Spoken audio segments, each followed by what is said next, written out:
It's Friday, guys, and you know what that means? It's time for your weekly dose of geekdom. On this week's show, we're talking horror with MJ Orz. That's next on Nerdynomicon. Dun, dun, dun.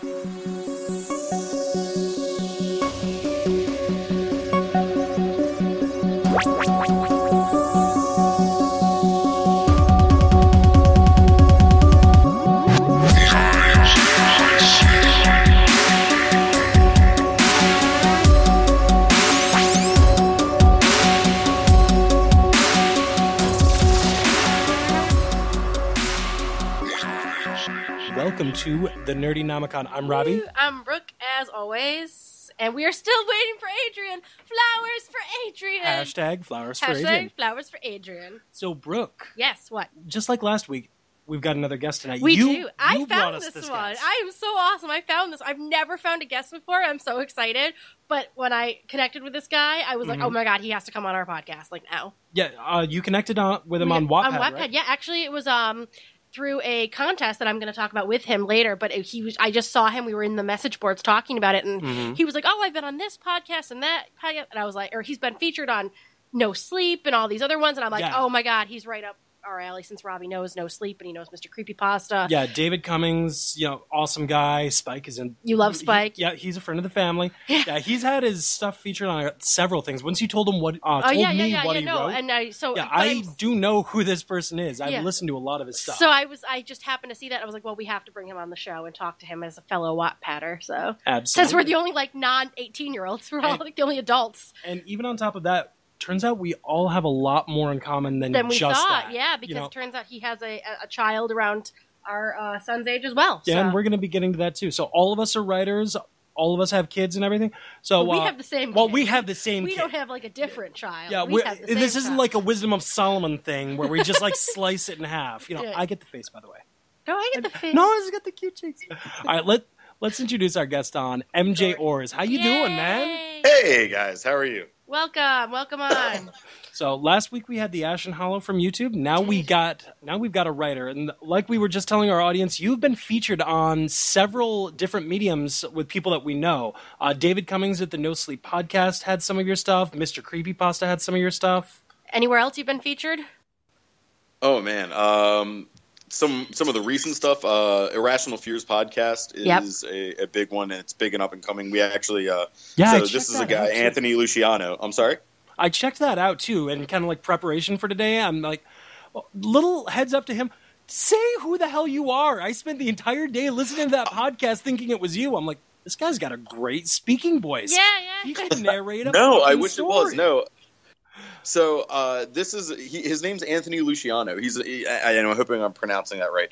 But this is a guy who I found on Reddit who was like, oh, I have some readings I want to put out there, and he sent it to me. And I currently run horrorfictionblog.com.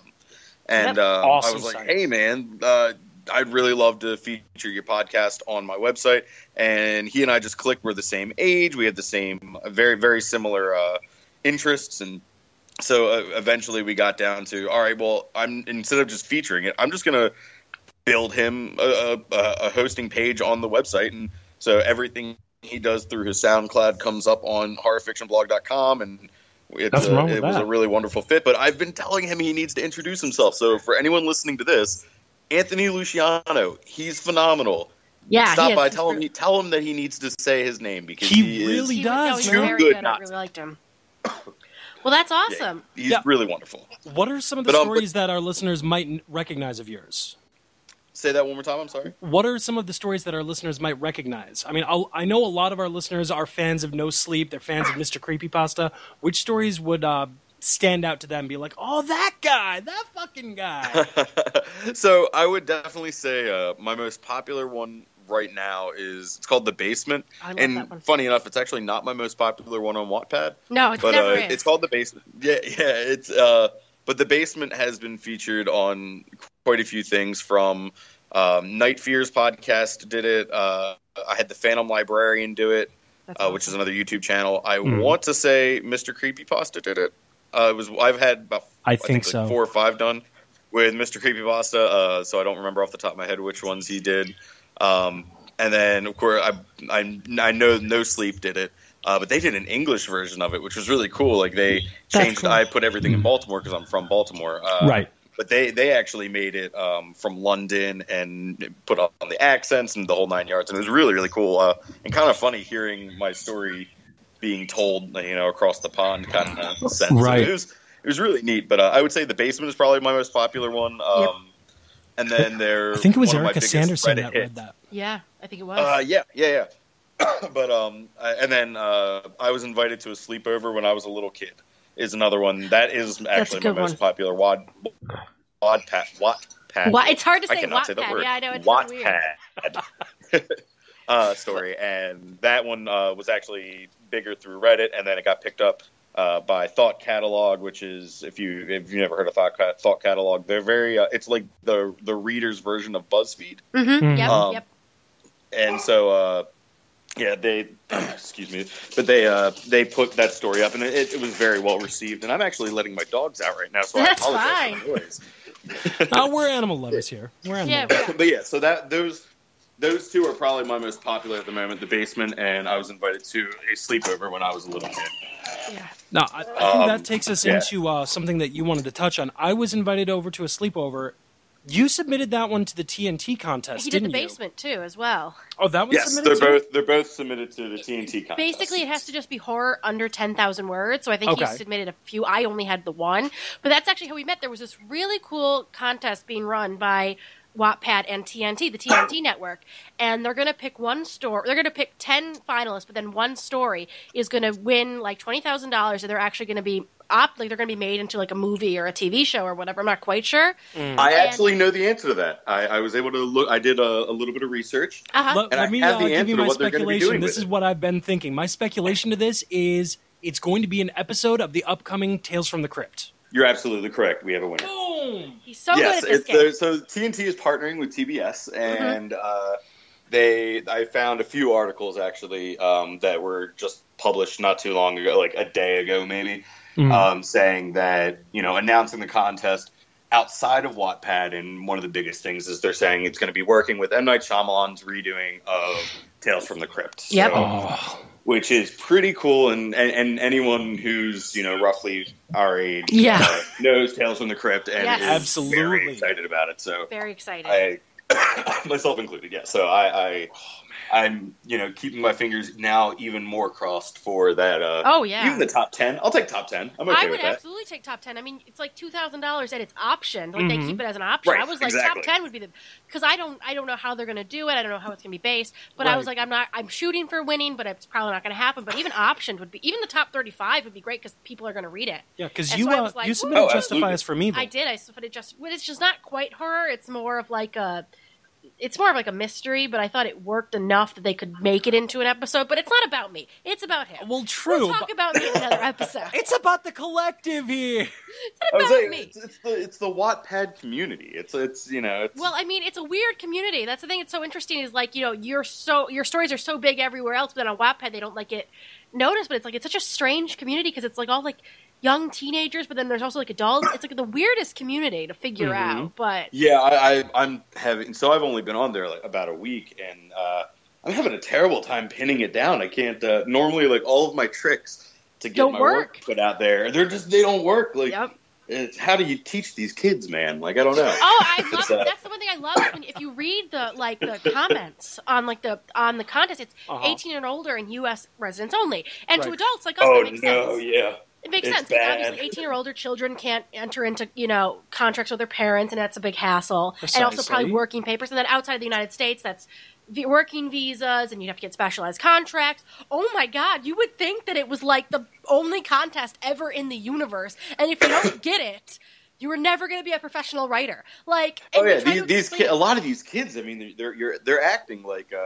The way that they're commenting, I shouldn't say the way that they're acting. I don't know how they're acting, but the way that they're commenting, it's like you told them, "Oh, you're not over 18. You'll never eat again." Like it really is. It's terrible. It's absolutely horrible. And they're saying mean things too. Like it's not like I gotta let my dogs. Come on, girls. But it's not. Sorry, it's not like they're not being just politely, "Oh, darn it," about it. They are going in like on the warpath. They're like it's cyberbullying insane. TNT. Dear God, kids, for the love of God, it's man, just- go to the mantelpiece, polish off your participation trophies, and shut the fuck up. It really is. It's like you would think. No, it's really like you would think they've been told they're never going to write in this town again. It's like, guys, it's only because it's. And then when you try to explain, like, you guys, it's not about writing. I'm sure some of you are very. I love how they're like, I'm a really great writer, but it's spelled like great, spelled wrong, writer. GR8. You're like, letter 8, or number 8. you're a great writer. But it's like it's not about talent. When you try to explain, like, it's not about talent, it's about age. So like, well, my parents would give me permission, and I love the ones that are like, well, I'm just gonna lie about my age. It's like, oh my God. Well, you just wrote it on the damn contest page, and of course, So I don't know how many people actually read the entire. So it's a very lengthy. Did you read all the little bylaws of it? Yeah, I did. Yeah. So one of the big things, it says that it has to be the individual has to be the person that is assigned the email account that is assigned to the Wattpad winner's name. So like if they did lie about it and have their parents do it, then the contract defaults to someone other than themselves. Yep. It's a pretty airtight, like the little contract bit they have up there is pretty airtight. I've read over a couple of contracts before, and I was just like, ooh. But I mean, it's all good. It's all very proper. Oh yeah, it's not meant to like, screw but you out of anything. It's I'm sure it's on the up and no, up. it's wonderful, but it's just one of those things where these like the naivety of a lot of these kids really comes out. And you can kind of see them, shaking their fists to the sky and cursing the gods a bit. But they're kids.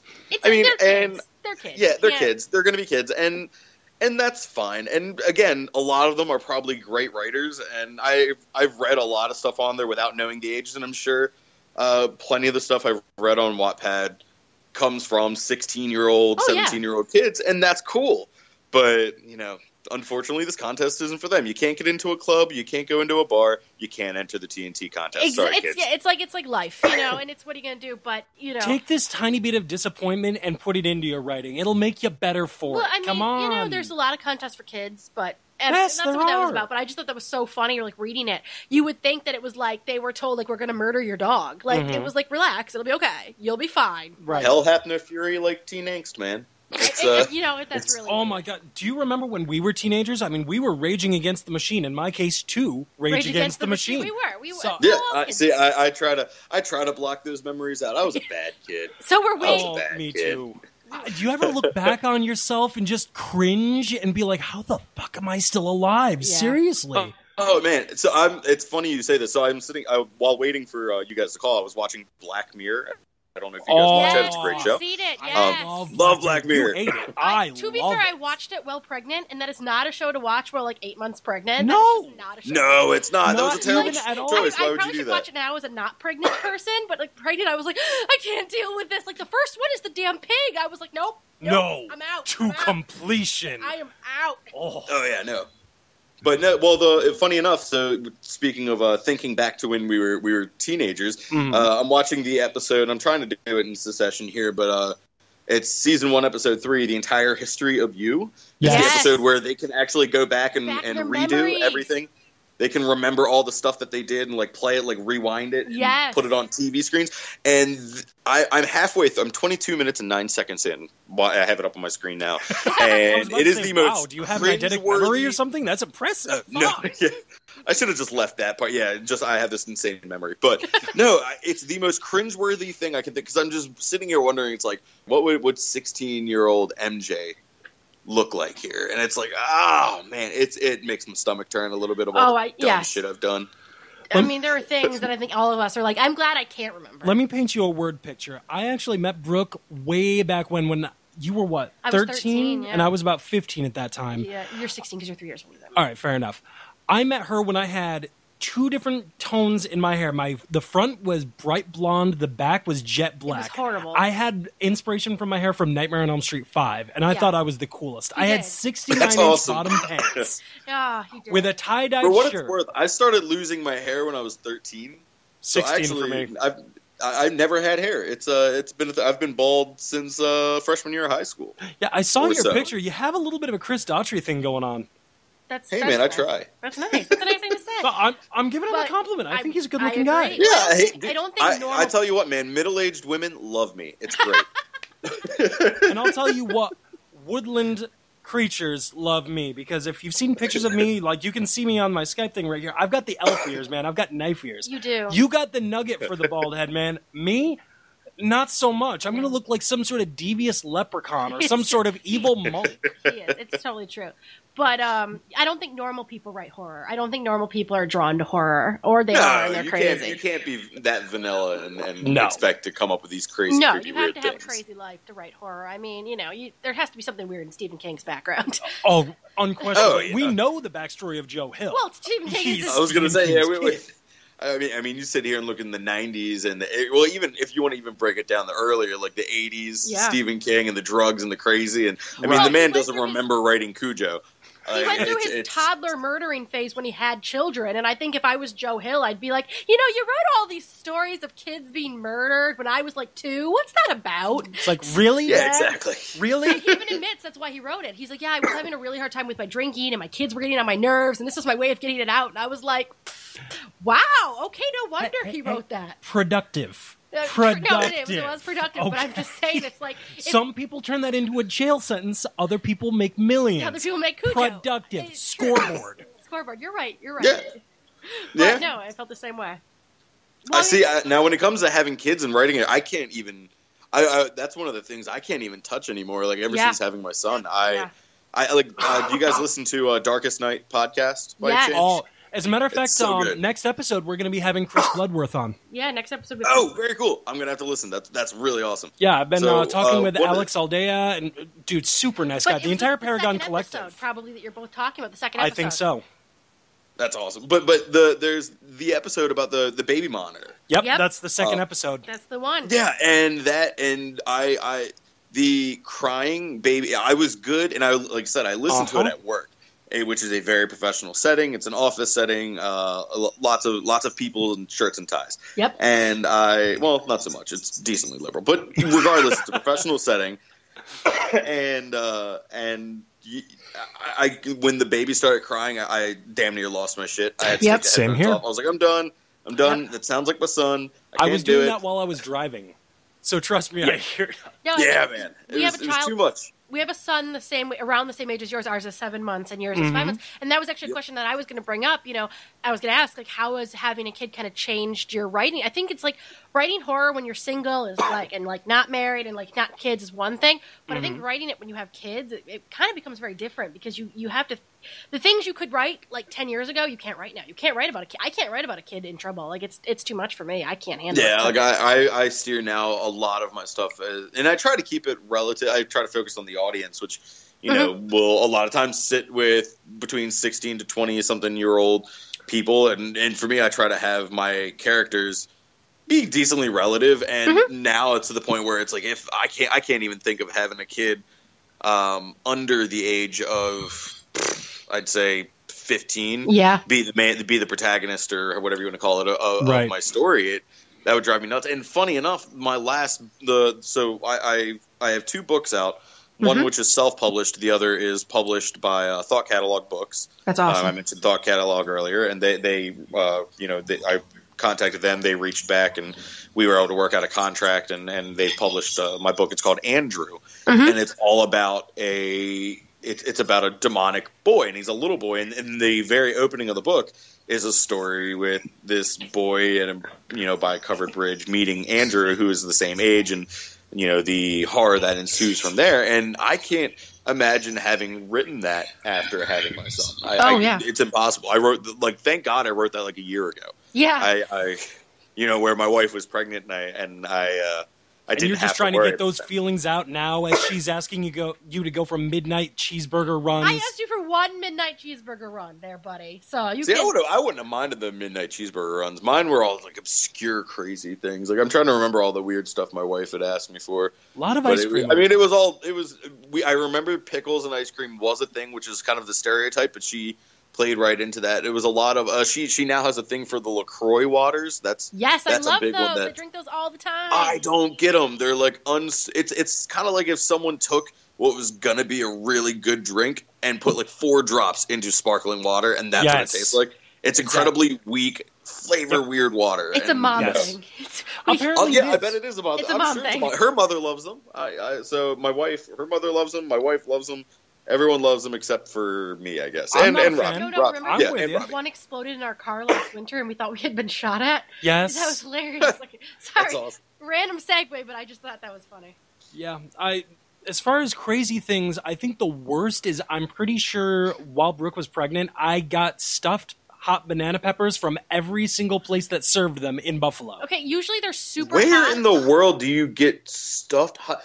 Maybe is that a Buffalo thing? It's a Buffalo thing. I can't think of one place that sells that. We have a huge Italian population in Buffalo, like a huge Italian population, and so you can get stuffed hot banana peppers from basically like any pizza place. Yeah, you can get them at the sub shop up the street. Yeah, and they're delicious. I mean, they stuff them with cheese, but anyways, the thing is, they're usually really hot. So when I was at the end of my pregnancy, I wanted to induce labor, and of course, it was like the weakest banana pepper season of the year. Yeah, in like 3 years. I was like, really? I'll even admit that they were all sweet. I was like, no, and then of course, as soon as the baby was born, back up to 1 billion degrees. But that's fine. But that has nothing to do with horror. So let's go back to horror. Yeah, right. So a little sidetracked here. But no, we don't have that in Baltimore. That's we have Blue Crabs, Old Bay, and see that sounds delicious though because I love it. Is it's wonderful. Yeah. It's a pretty great thing. There's crabs everywhere. So before we continue on with how your writing has changed, tell us your secret origin, man. How did you get into what you're doing now? Weirdly enough, I always loved horror as a kid because everyone remembers Scary Stories to Tell in the Dark. Yes, they're changing the covers. Can you believe that? No, they can't do that. Yeah, Alvin Schwartz. It was Alvin Schwartz who did the illustration. Yes. Yeah, they're getting rid of them to make them more child friendly, and I'm like, that was the best part. Was the that's scary bullshit. covers. I hope not. Oh, that's destructive. They shouldn't do that. I completely agree. I completely agree. All three of those terrible. books need to be archived. Those books are incredible. Oh, I agree. Yeah, like I would kill to have the illustrations that they have. Like it's insane. Oh, yeah. But my brother and I have an identical twin brother. That's hi, awesome. Hi, Gregor, if you're listening. But no. So but he and I used to sit at my grandmother's house and read those books. I mean, feverishly. And then we would go to the library and get the cassette tapes because, of course, this was pre-CD. Oh, yeah. We would get the cassette tapes and play the cassettes and turn all the lights out and, do the spooky shit. And, And after that, I mean, I kind of fell off the face of horror world and went to high school. And I really enjoyed theater. And then my first published piece I ever wrote was under my actual name, which I don't feel the need to completely give here. No, that's fine. Yeah, and but yeah, so like it was published under a different name, and it was actually a script, and I had it produced, and it was put up here in Baltimore, and had a short run, and did very well, got great reviews, and then I wrote another play, and I started putting those in contests, and I started winning contests, and it was really fun writing theater and just good old fashioned theater for couple years, and then one day I wrote what was the first story? I don't even remember what the first story was, but it was after reading a bunch of No Sleeps and thinking to myself, I could do this, like I could write this, and I loved horror, and so I wrote the first one. It got really good reception on No Sleep, and then from there I started writing stories, and then it got down to I was like, I have like 50-something thousand words full of stories, so I put together a collection, and that was my first self-published book, which is Don't Kill the Pretty One.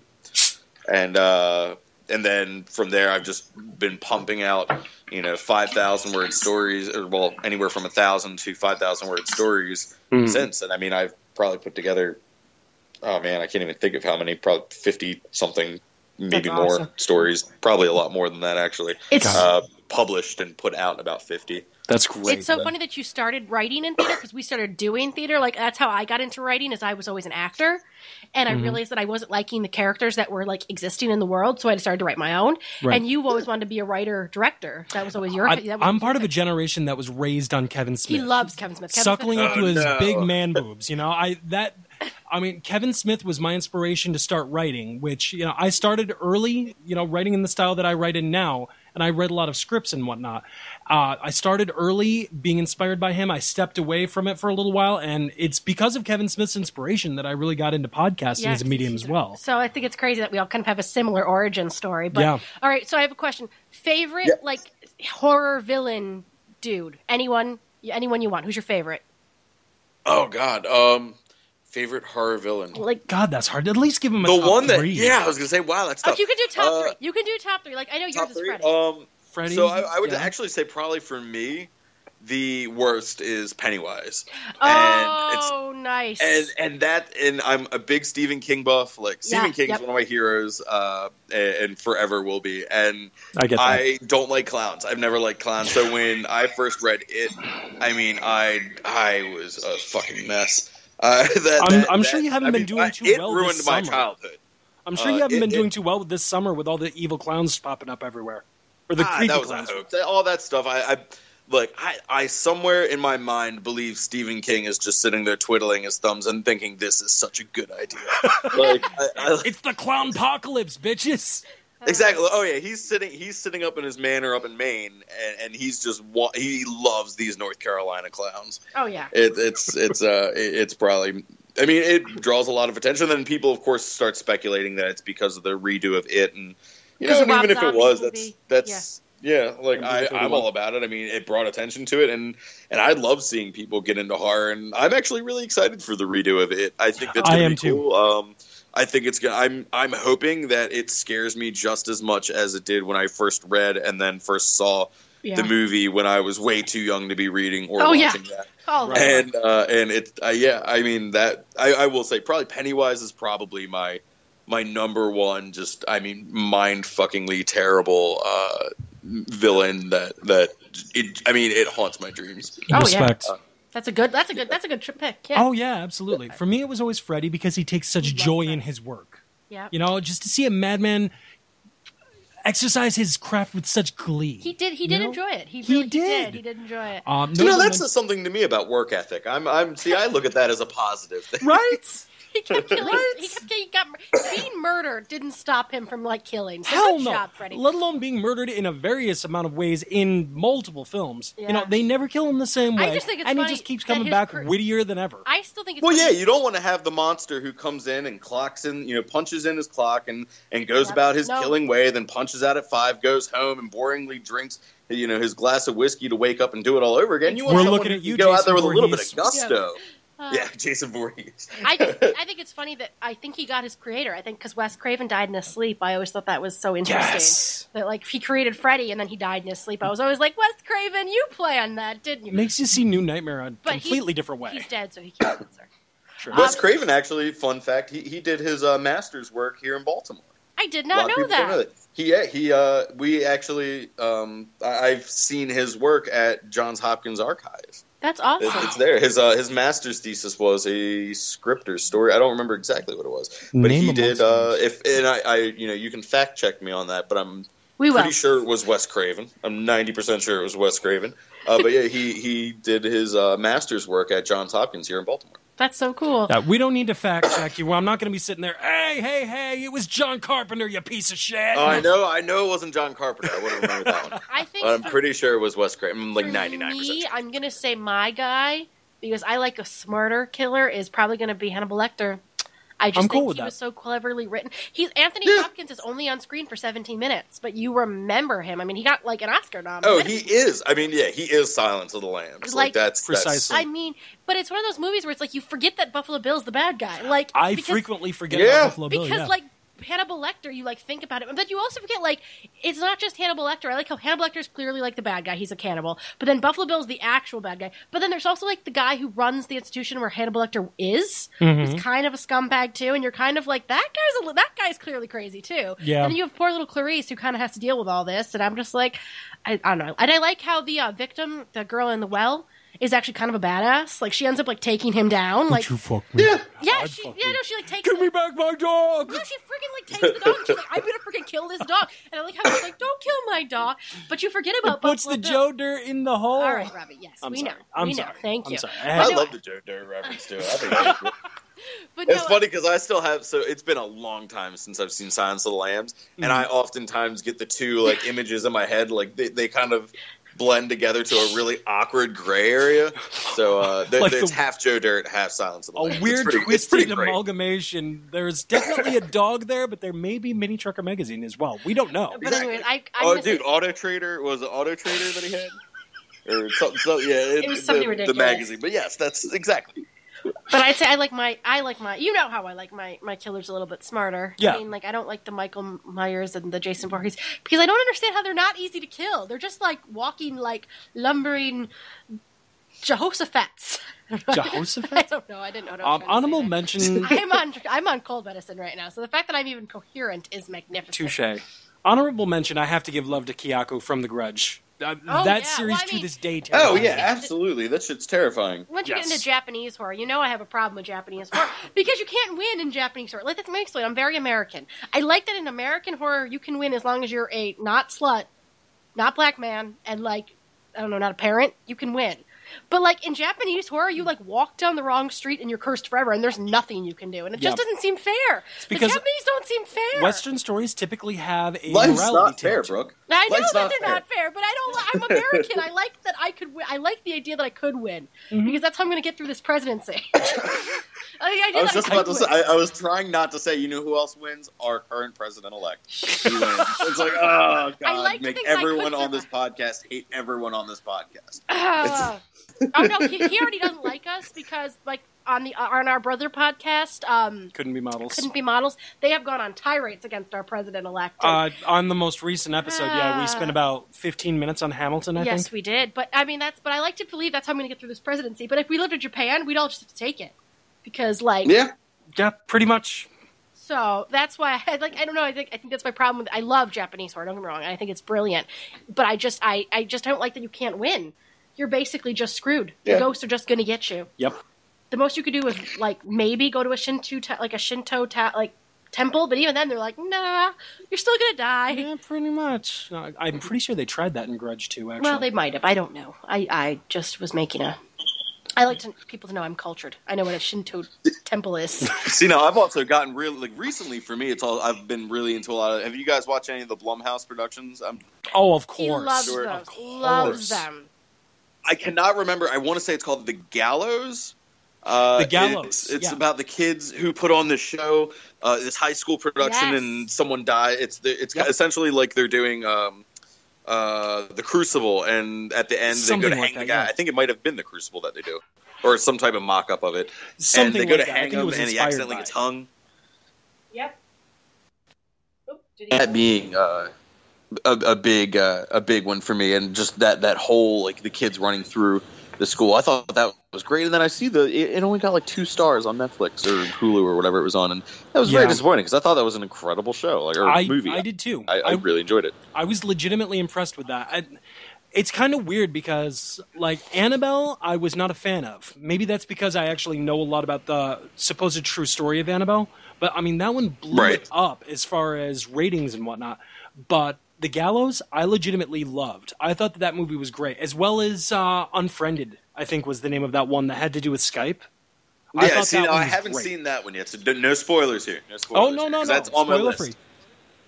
Spoiler-free. Yeah, that one I haven't seen yet. But I love the Blumhouse ones. In fact, yes. I try not to follow on Twitter at all. I try not to follow major accounts. Like, I'm a big Dallas Cowboys fan. I don't follow the Dallas Cowboys on Twitter because I just don't want my news feed to be just that. Right. So I don't follow anyone, but I do follow Blumhouse. And that's just because I feel like everything they're doing in the last 2 or 3 years has just been money. Like, it's just so good.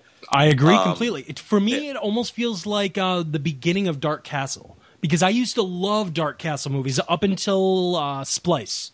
I love Dark Castle. You know, House on Haunted Hill, 13 Ghosts, Ghost Ship, 13 Ghosts, Gothica. You know, I loved those movies. I grew up on those movies. I haven't thought about 13 Ghosts in a long time. And the first thing that comes to my mind is watching, I can't remember his name, but the guy that plays Shaggy Matthew Lillard. in Scooby-Doo get cut in half.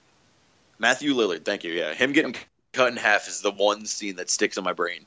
Yep. Yes. And I also remember obsessing with that. And this was right when it first came out, and thinking, like, I want to look up every single ghost and find their origin stories. And I started taking the personalities of those different ghosts and be like, which one of my friends would be such and such and such and such, which was such a good time. It was really cool. That's one of the most fascinating parts, because I have also done the same thing. I was more interested in the ghosts than I was in, like, the people, and, like, they explain them. I think it's on the DVD. It's on the DVD and part of the special features. I feel like that should be the movie. Like, who these people are. Because I was so interested Oh, in yeah, I them. could give a shit about the people actually surviving. I wasn't rooting for any of them. You Nope. You don't care about them. You Well, want I to see care the about ghost. Shannon Elizabeth. Bring the I ghost always to care life. about Like, Shannon I Elizabeth. care about Tony Shalhoub because he needs to go be monk. But, I mean... no, I'm on the same page. Like, I didn't care about them. I thought the interesting part was, the house. I thought the house was... Like, just in my own mind, I was like, I want to live in that house. Like, I don't care that there's evil ghosts. That's just a cool-looking house. Oh, yeah. Until that's how I am. things start sliding around in glass corridors and then, I watch giant horror things. movies for decorating tips because I like the way they always make the prettiest houses. Horror movies always have the prettiest houses. So I'm always like, I can live with some ghosts and some great carpets. So for me, it's funny watching the newest American Horror Story. Bro, that was one of my first things. I was like, wow, this could be a really pretty house. That's what I was saying the whole time. I'm like, I could live. We just go on vacation for the blood moon. It's fine. We'll go on vacation for like the week of the blood moon. It's fine. And then we'll just live there because that house was gorgeous. It was. I mean, sure, you have to live with some never creepy mind ghosts. the guy in the pig mask running around trying to hack people up with bone cleavers. Like, Listen, I call that a Tuesday. Again, if to the people that Exactly, listen, couldn't yeah. be models, that's just Dickie in his natural habitat. Like, that's just life. Like, I could deal... I mean, some people have crazy neighbors. Some people have to live next door to serial killers. I'd have a couple of weird ghosts living. I once lived with a 78-year-old cancer patient. Everyone has a butcher. It happens. Everyone has a butcher. Exactly. And I feel like you just go on vacation for the blood moon. You're fine. Mm-hmm. It's good, and I just feel like it'd be a great place to live. But no, I feel the same way. That was a great season, by the way. We've talked about it a lot on this show. That was probably the best season of American Horror Story I've ever seen. It was fantastic. I agree. Yeah, I was, and I actually catch a lot of ridicule from people because originally I thought Asylum was. I love liked Asylum. Asylum's my favorite season besides this one. Yeah, but this one took the cake, man. It was really good. They found a way to really all bring around, scares. and I love that they changed the format up. It's doing the reality stuff. Yep. And I remember specifically after episode 5, just wondering where the hell are they going to go with this? That's what we said too. The story's kind of over. Like it was, you thought that was the end of it, and it was not the end, and it was perfect. And then it got worse. Yep. And then it was awful. I started to get scared because it's Ryan Murphy. I'm like, it's only a matter of time before we get, aliens thrown in there. Then there's a vampiric werewolf with an STD. Yeah. You've got a zombie that's ambiguously gay. Yep. It was It only did a have matter a of ghost time. that was ambiguously gay. That's a thing. Rory's character, whatever. Yes. True. Yeah, what's his name? Evan Peters. Yeah. Evan Peters. There you go. He was ambiguously gay. So I can see that. Ryan Murphy, he came up. He showed up. He did. But we thought it was brilliant. It was a brilliant season. I agree. It was a phenomenal season, and I'm sad that it's over. I really wish it was back up. Yeah, I wish it was more. But, I have to say, I am probably the world's biggest horror critic because I feel like horror can become a really lazy genre. Like other it can and other does. genres can. Yeah. Like romantic comedies can be really formulaic and lazy too. But the difference between a romantic comedy and a horror is after a romantic comedy, you're still in a good mood afterwards. It may have sucked, but it's funny and you're like, okay, fine. With horror, it's boring and cliche, and then you're also just sad because people died. So I feel like that the fact that I feel like horror has been stepping up lately with It Follows and Oculus and this season of American Horror Story. I'm very happy. The Conjuring 2. I mean, they've been cranking them out, and they've been doing great. I'm really happy that they're trying to make horror interesting again, and I'm happy that they're getting away from stuff like the torture porns and stuff that were happening. Yeah. Because by the end of Saw, it was just like Mousetrap, the movie. Basically. It was just Mousetrap by that point. And I'm like, why did you have to go so crazy? The whole movie could have just been a dude in a room by himself with a gun, and basically Jigsaw says, here's the thing, I'm going to let you out in 7 days, but you're not going to have any food or any water, or you can kill yourself right now. That could have been the whole movie, and that would have been amazing. They actually have that movie, only it wasn't a room, it was a coffin, and it starred Ryan Reynolds. No, but that's not the same thing. That was not The Buried Alive one. I actually remember that. Yes. But I'm just saying, that could have been the movie, and that could have been great. But instead, they had to keep making. It was basically a Tom and Jerry sketch by the end. So I'm really that's true. But at that point, you could tell that was done. I don't want to say just done for the money, but I mean, it was. It was done for the money. It's the same reason, and I hate admitting it, because again, I'm pretty sure it's a Blumhouse, but Paranormal Activity. Yes. You don't need Paranormal Activity 19. It's just, at this point, it's turning into Kids Bop. No one's buying those CDs. Yep. It just gets old. It's the same shit over and over. It started to nosedive for me after Paranormal Activity 3, which, in my opinion, was the best one. I love the nostalgic 1980s feel of it. Mm-hmm. It was legitimately scary. We saw that one in L.A. I thought 1 was the scariest. Like, I did have nightmares. I'm not even going to... I know. We were dating during that point. You wouldn't let me go home. I wouldn't let you go home. No, I was like, no, I'm good. I'm going to stay. And I was legitimately pissed about that because I did not sleep. I was afraid that I would open my eyes and see you standing over top of me staring at me, just rocking back and forth. I didn't want to stay with you. I do that now, but I'm holding it. Well, that was the best part of it is that it was kind of it was almost like the Blair Witch Project where you knew deep down that it wasn't real, but they've convinced you enough that was actual footage. Well, no one knew what the Blair Witch Project was, though. I mean, you had never seen anything like that. Like that's a viral marketing campaign. That's a movie now that I think gets better as you get older. Yes, because you're like when you're young, you're like, I don't get it. Like that wasn't that scary. But now that I'm an adult and I watch it, I'm like, this movie is freaking the scariest thing I've ever seen in my life. And the fact absolutely. And another fun little bit with that. So my buddies and I, we all do a lot of AT hike, the Appalachian Trail hiking. Yeah. And obviously, like I said, I live here in Baltimore, and the Maryland section runs through Burkittsville. Does it really? Maryland. That's awesome. And that's our launching point. Gafflin State Park is in Burkittsville. It's in Boonesboro, Burkittsville, Maryland, that's where the Blair Witch Project was. So every time we go up there, there's the obligatory Blair Witch Project joke, and then the night falls, and you sit there and you start looking for stick figures, hanging from trees and shit. Fuck out of here, man! That is both awesome and horrifying all at the same time. Oh, it's a good time, man. It's a good time. Yeah, no, but they're remaking that. Oh, I know they are. I just hit the microphone. Yeah, I'm sorry about this, MJ, but I'm afraid I'm going to have to invite myself along to the next one. That's fine, man. Come along. I'll bring the booze, man. I'll bring my backpack. Will have all the liquors. Okay. We'll call our friends. We'll make plans. I know the trails very well. I'd be more than happy to host you. It is actually a really fun time, and believe it or not, it's gorgeous out there. Oh, I believe it. Until it gets dark, and then people start dying, and that's just a mess. Yeah, I grew up in Cow Country, New York, a one stoplight town called Dundee. Okay, I'm used to the outdoors area, the outdoors feel.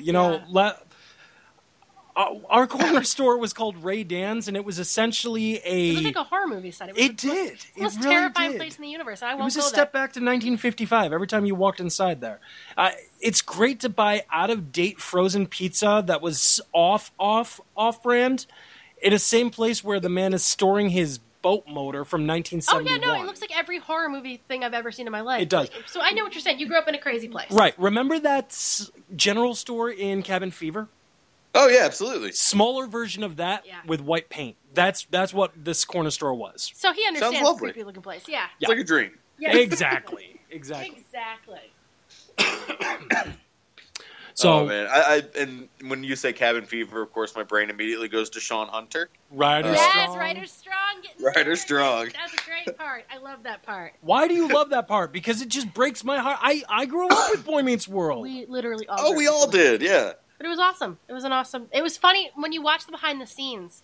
Eli Roth was behind the camera, like, squirting ketchup on him, which is just funny to me. Because he's like, every time he had to hit, Eli Roth hit him with, like, ketchup. Like, it was a ketchup bottle full of fake blood. Right. And he said, if you could actually see it, because Ryder Strong was explaining it, he's like, if you could have actually seen it from my point of view, it was, like, hard for me not to laugh. Because all you see is Eli Roth going, like, and he's like, I'm trying to, like, be really sad because I'm murdering somebody. And Eli Roth is like, he looked so gleeful that he was like squirting blood on me. And I was like, that's the funniest story I've ever heard. That sounds about accurate. No, did you guys end up seeing Cabin Fever 2 where they're at the school? No.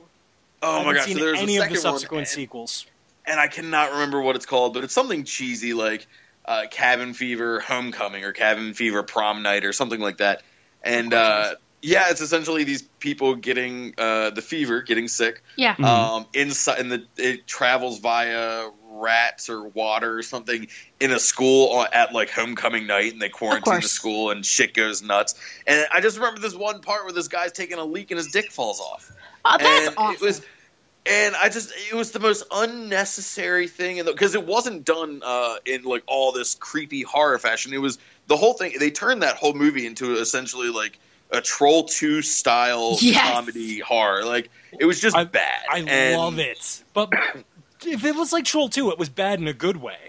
Yeah. Oh no! Well, it was better quality. I mean, obviously better quality than Troll 2. It's really hard. You couldn't purposely beat Troll 2 in bad quality. But but I mean, it was really it was hilariously disappointing. Oh. That's But- I was starting to feel very encouraged. I'm like, let's watch this when we're done with Oh the no, recording totally tonight. worth the watch. should- Totally we worth should. the watch. Just go into it with knowing that you're not gonna. It's not gonna change your life. Just, Gotcha. well, I might. But change my definitely Well, watch Troll it. 2 changed my life. Troll 2 changed all of our I don't know lives. any bad horror movie that has so many documentaries about the bad horror movie. It's so awesome. I don't even know where to start with. Oh yeah, I mean, it's the way I look at Troll 2 is if it had done well and was actually scary, it would have been more well documented than the Cannibal Holocaust, Oh, Yes. yeah. which Oh, yeah. is like probably the most documented non Freddy Jason horror movie Yep. ever. Probably. Like Cannibal Holocaust was that. I mean that's a life ruiner there. Motherfuckers killed a turtle. Yeah, it's like Yeah. the Serbian story where we just pretend it doesn't exist. Yeah, that We one just- does not we exist. pretend it's in a movie. No, No, we all That's the pretend it one doesn't I exist. refuse to watch that None because of I us know have what watched happens. it. None of us have seen it. The only person who's seen it in the entire collective, it was my husband's co-host Hobart on the other show, and even he was like, "I have a T-shirt because I got it for free." He's like, "I won't wear it. I won't acknowledge I own it. It's so horrible. Like I feel like." And you and Hobart are like, you've watched some pretty messed up movies. Oh yeah, but we when have. even you guys are like hardcore horror guys, we're like, nope. I couldn't even get the synopsis. I read was the like, nope, I read the I'm out. synopsis on Wikipedia and it fucked me up for 3 The days. synopsis alone, It I was bothered Oh me. yeah, it's terrible. For I And then had you would my hear the director's like, "Oh yeah, it was actually a metaphor for Serbian genocide." I'm like, "No, it wasn't. It was a metaphor for you're insane. That's what it was a yeah. metaphor It was my old roommate was the biggest horror buff I had ever met, and I remember there was a day sitting on the couch and him specifically just giving me the play-by-play of what happened in a Serbian film. And I put my drink down and just stared at him wide-eyed, like, why would you watch that? That's what I said. What I was part like, of you? What part of you thinks that that's a good idea? And there's a lot of horror movies like that, but that's the one that I think like even hardcore horror junkies are like, "No, I don't need to watch this." The movie. synopsis I'm for good." that made human centipedes look like Citizen Kane. Yeah, no. Okay. I know. Yeah. It was Oh horrible. yeah, like Human Yeah. Centipede was done by Disney. Oh yeah. By Yeah, the point exactly. you get finished with a Serbian film, Yeah, it was. Yeah. Now, still Oh. anti-Semitic Disney, but Disney But nonetheless. I want to put a caution Right, out there of for course. anyone who's listening to this who might be curious. Don't look it Don't. up. No. Yeah. Don't watch it. We are not abdicating. We're trying to protect your brain. Yes. We're trying to protect your this, brain. Learn from this us. is not a challenge. Don't This is feel not- this challenged. is Like not- straight up. This is not don't the ice watch bucket the movie. challenge. Do not do a Serbian. This is not the mannequin challenge, guys. Don't look this up. Don't go near it. Because you know what? I know you're gonna do. I know you, listeners. You're gonna do it, and then you're gonna be like, "Why didn't I listen to them?" Mm-hmm. So future me, like past me, is telling future you, "I told you so," because you're gonna Yeah. do it. I don't like to say I told you so. So welcome to Miami. So welcome to Miami. Can we get together, watch this, and then just film a reaction video? Yes. Like, Yes. now I'm sitting here thinking Yes, about, we like, can. like, how are we going to get views, guys? We're going to do a reaction video to Serbian Oh film. my god! Yeah. I feel like we're all gonna need to be very drunk, and we're all gonna. Oh, God, yeah, no, you can't sit through that without alcohol. No. Good I don't Lord. think you could sit through that without crack cocaine. Like, Yeah. it's so terrifying. Yeah, And the puppies and synopsis flowers enough. and shit to make you remember that life is still worth living. Good Lord. Right. That movie is dreadful. You can't Absolutely you can't even do shots during this movie. Just save yourself the headache and just put a straw inside the bottle of Jack, okay? Oh, yeah. Just We should- Oh, yeah. get the constant Intravenous stream Jack going. Daniels is a real thing. Yeah. I think we should all just get moonshine for this thing. We don't We need to could get it from Ray Dance. We can get it from Way Yeah. Dance. So It's I right think- behind the motor. There you go. It is. Well, is there anything else you want? Where can our viewers find our listeners with their ears? Listeners. Where can they find your stuff besides Wattpad? Tell us where they can find it. So probably the easiest directory would be horrorfictionblog.com. If you go there, there's a page that's about MJ Orz, and it has links to everything. Because I have stuff pretty scattered throughout the internet, but I'm on Reddit. X, I am Spartacus X. Nice. So that's I love it. That's thank you. I am Spartacus X. Yeah. Yeah, well, it was in high school. I was a big I was a big fan of like the hardcore scene and all that stuff. So the XX, and then I am Spartacus was my we in creative writing class we had to have a pseudonym. You had to create a name that no one could know who that writer was, and I just went with I am Spartacus, and it just stuck. But anyway, Nice. so Reddit X I am Spartacus X. you can find me on Facebook.com/MJ Orz. I'm on Twitter, which is at MJ_Orz, and Orz is ORZ, by the way. But horrorfictionblog.com, you'll find everything you need to know about me. And then, of course, Wattpad, which, if you get the chance, anyone listening to this, go read some of my stories and vote for them and do all that cool stuff that I've been really trying to promote on Wattpad recently. And I would definitely suggest The Basement. I think that's a great one. I love Sleepover. I thought that was legitimately creepy. It's really great. I would recommend any of them. Mm-hmm. And thank you. I hope that you. I mean, I hope that I win the TNT contest. But if I lose, I hope you win. I think actually your stories would fit in perfectly. So I really wish you luck. It's definitely. I mean, I like I said, even the top 100. Yeah. If I want all of my friends to be in the top 100, I want everyone to be in the top 100. Oh yeah, of course. I think that it's because that's. I mean, realistically, that is. I think that should be everyone's goal for that. Is you're going to get read. Yeah. At that point, like even if you don't make the top 35, that being in that tight of a bracket, that's going to give a lot of exposure to a lot of undiscovered writers on a really huge platform. So like I said, I'm excited, and as a reader. Oh, me too. I'm very excited you get to read and vote, get a library full of stuff. Definitely, and just become and more inspired, more and more inspired, And what were you saying? Oh, absolutely.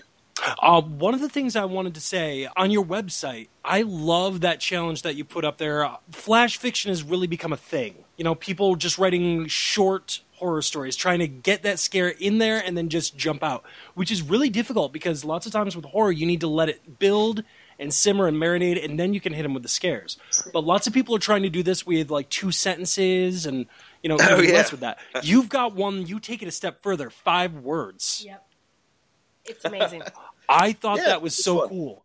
I started reading some of them to Brooke, and she's like, "Nope." And then we actually started to try out our own. Yep. One that I came up with is I moved, my reflection didn't. Nice. There you go. Yeah. Mine was, didn't I lock that door? That was mine. Yeah. Perfect. Yep, that's what I thought. I thought that was pretty good. I was like, oh, me. Yeah, as I'm reading some of these, it's really fun if you try to, because and I always loved, oh my gosh, I'm blanking on the name. Ernest Hemingway, the his shortest story. Baby Shoes for Sale, Never Worn. Yeah. Right, and that always made. I like Hemingway a lot, and that was one of the things that got me. So I was like, we could do this with horror. If you could get that same amount of depth from horror, that would be such a cool thing to be able to do. That's awesome. I love it. Yeah. So thank you for checking out my site, by the way. I really appreciate we that. Did. Oh yeah, absolutely. We are professionals. We did our job. We did our due diligence. Yeah, Brooke told me about you, and I immediately went to the website. I'm like, all right, I got to learn about this guy.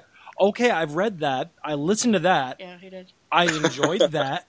What the hell is this 5 words? Oh, dude, damn. I've never been so creeped out by 5 words in all my life. Except for, the test was positive. I'm glad that you enjoyed it. Well, the test by the way, so Spike got married. Make sure next time you see him, tell him that MJ Orz said happy marriage, man. Oh, for sure I will. Yeah, I know. He actually had his wedding up on Twitter. That's really cool. I say that again? He actually had his wedding up on Twitter. His friend did he really? Yeah. Well, he didn't. One of his friends did. His wife is gorgeous. That's amazing. By the way. Yeah, he's the nicest guy in the world. He really is. I definitely hope him. So, Mr. Creepypasta, Spike, if you're listening to this, best marriage, best life, happy years, super fun. Go you. Yes, congratulations, Spike. Congratulations, Mr. Creepypasta. Yeah, he just got married very, very recently, too. Have you checked out his comic book? I had read that he was doing something with the comic book. I saw his anthology that he put out not too long ago, which is incredibly interesting. Yes, it is. So that's one of the things it's on my to-order list. Yeah. He's doing a comic with Vincent Venicava. The digital version's already out. I've already read it. So I was waiting for the... good? It's actually very good, yes. It's very good. I doubt that he would put out anything garbage. He's pretty good at what he does. Yes, he is. He's very good at what he does. He's kind of like Cecil Baldwin, He's just got that voice. He's got the pipes for it, He's got the sexy voice.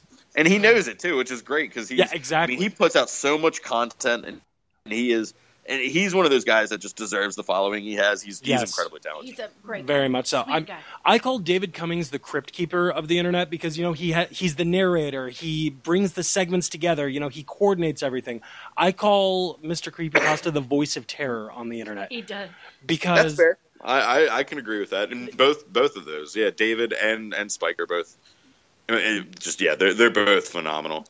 They're absolutely, really and they're juggernauts good people, in which their is field, so cool. Yeah. Oh yeah. Yep. The fact that they're just really nice guys, yes, makes it so much better. Like exactly. I remember, so when I first had my story done with No Sleep, he offers a stipend, and I'm not gonna. That's for his discretion if he ever wants to announce that. But they offer a stipend, which I, as a listener and someone who's a big fan, said no, I don't want the stipend. Like I just want you to have my story. You're promoting me. You're doing a great job. The man sent me he sent me the season pass. That's such a cool thing. What a lovely man. Yeah, because he was touched and said, I want to do, give back to a fan, and he sent me the season pass. And ever since then, ever since that first season that he said that he put my work up, I've bought a season pass every year to listen to, even just to help with. Now, mind you, I listen to it every week. I anxiously await. But, that was the coolest thing, and that forever sticks out in my brain as, like, this really wonderful thing. And it was the first time where I was like, David Cummings is just fucking cool. He is. And he's a content creator that truly loves the artist, too. You know what I mean? He got into this because he loves it. And that has never once left his mind. Even the commercials that he produces for his companies that he's advertising with, they're fantastic quality. And the players that he's put together, from Daniel Lewis, Nicole Doolin, Nicole Goodnight, who lives very near us. She lives in Rochester. Yep. Erica Sanderson. I remember having one of the conversations I had was with Brandon Boone, and the guy that does all the music. And he's just the nicest, coolest guy, and we've kept decently regular contact ever since he and I had our initial, touch and go conversation. Right. And they're actually coming to DC on their tour, and so I'm planning on going out so that way I can actually meet the guy that I've been having these conversations with. For sure, man. That's awesome. And not to mention see the No Sleep podcast live. That's pretty cool. Of course, that's the best part. Yeah, one thing that I love about I'm assuming that it's Brandon that does it is the theme song changes every single year. It's always the same tones, but he's almost got like a 9 Inch Nails thing going on with that. The theme song new one is with never the phone done. that rings, that little bit. Oh man, it's nuts. My favorite has to be season 3 though, where it almost turns into almost like a dance mix of it. I think it's so cool. Yeah, Brandon's just ridiculously talented. For sure, man. Yeah, absolutely. All right, guys. So that's our episode for this week. And no emotional rant, guys. No emotional rant because Brooke's dying a little bit right here. So, until next time, I've been Robbie. I'm occasionally Brooke on some days. And this is MJ Orz. Let's close the book on this week. What do you think? Let's do it.